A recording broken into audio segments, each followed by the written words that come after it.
கர்த்தர் நல்லவர், அவர் கிருபை என்றும் உள்ளது. ஆண்டவராகிய இயேசு கிறிஸ்துவின் நாமத்தினால் உங்கள் ஒவ்வொருவருக்கும் அன்பின் வாழ்த்துக்கள். தேவ கிருபையும் சமாதானமும் உங்களுக்கு பெருகுவதாக. இன்று டிசம்பர் 18ஆம் தேதி புதன்கிழமை. இன்று நாம் தியானிக்கும் வசனம் சங்கீதம் 119:14. திரளான செல்வத்தில் களி கூறுவது போல நான் உமது சாட்சிகளின் வழிகளில் களி கூறுகிறேன். இங்கு சங்கீதக்காரன் சொல்லுகின்றார், திரளான செல்வங்கள், அதாவது நல்ல ஆசீர்வாதங்கள், செல்வாக்குகள், ஐஸ்வர்யங்கள் இவையெல்லாம் மிகுதியாக இருக்கும் பொழுது ஒரு சந்தோஷம் எல்லாருக்குள்ளேயும் வருவது போல, ஆனால் அதை காட்டிலும் உமது சாட்சிகளின் வழிகளில் நான் சந்தோஷப்படுகிறேன் என்று சொல்லி சங்கீதக்காரன் சொல்கின்றார். சாட்சிகளின் வழிகள்னா என்ன?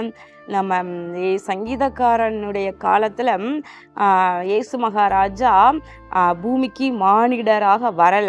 அதற்கு முன் நாட்கள்ல பாடப்பட்டதுதான் பெரும்பான்மையான சங்கீதங்கள் தாவீது பாடியுள்ளது. இப்போ அவர் காலத்துல அவருக்கு முன்பதாக என்ன சாட்சியெல்லாம் இருந்திருக்கோ யோசிச்சு பாருங்க. ஒருவேளை அவருக்கு ஆபிரகாமை பற்றி நல்லா தெரிஞ்சிருக்கும், ஈசாக்கை பற்றி, யாக்கோபை பற்றி. இன்னும் வரிசையா நம்ம பார்க்கும் பொழுது மோசேயினுடைய வாழ்க்கை, யோசேப்புனுடைய வாழ்க்கை, இதெல்லாம் பார்க்கும் பொழுது ஒவ்வொருவரும் ஒவ்வொரு விதத்துல தேவனுக்கு பிரியமாக தேவனுடைய வார்த்தையின்படி நடந்து ஆசீர்வாதங்களை சுதந்திரித்து கொண்டதை அவர் அறிந்திருக்கின்றார். யோசேப்பு பார்க்கிறோம், அவர் அந்நிய தேசத்துல தன்னுடைய பரிசுத்தத்தை காத்து கொள்வதில் எவ்வளவு கஷ்டப்பட்டாலும் அதை காத்து நின்றதையும் அதனால் ஒரு பெரிய உயர்வை அடைந்ததையும் ஒரு பெரிய சாட்சி தான். இப்படி அநேகத்தை அவர் பார்த்திருப்பார். இன்றைக்கு நம்ம கையில முழு வேதாகமும் இருக்குது. வேதத்துல முதல் பக்கத்துல இருந்து கடைசி பக்கம் வரைக்கும் நம்ம நல்லா வாசித்து பார்த்து நம்ம அறிந்து கொள்ளுகின்றோம். அப்ப அதுல சாட்சிகளை பார்க்கிறோம். நெகேமியாவுடைய வாழ்க்கையை பார்க்கிறோம். எவ்வளவு அவர் தைரியமாக கர்த்தருடைய காரியத்தை செய்வதற்கு எவ்வளவு எதிர்ப்பு வந்த பொழுதும் தைரியமாக சோர்ந்து போகாமல் தான் எடுத்த முயற்சியை அவர் செய்து முடித்தார் என்று பார்க்கின்றோம்.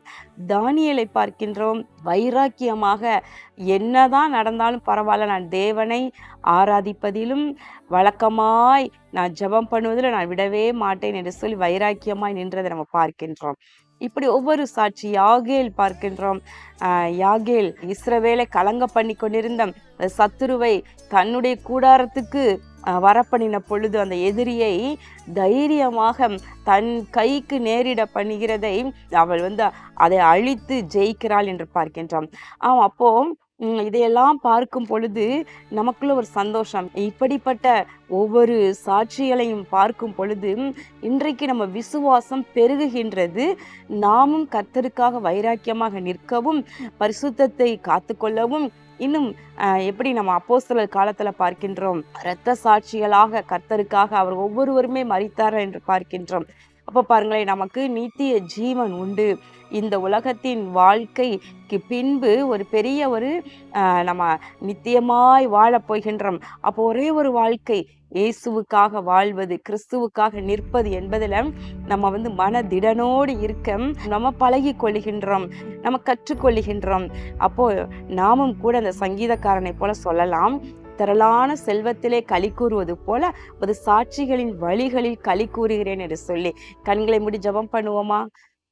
எங்கள் அன்பின் பரலோக பிதாவே, இதோ இப்பொழுதும் இந்த நாளிலே நாங்கள் தியானித்தபடி கர்த்தாவே, வேதத்தில் உள்ள சாட்சிகளை ஆண்டவரே படித்து தியானித்து ஆண்டவரே எங்கள் விசுவாசத்தை பலப்படுத்த, ஆவிக்குரிய வாழ்க்கையிலே நாங்கள் முன்னேற எங்களுக்கு அனுகிரகம் செய்வீராக.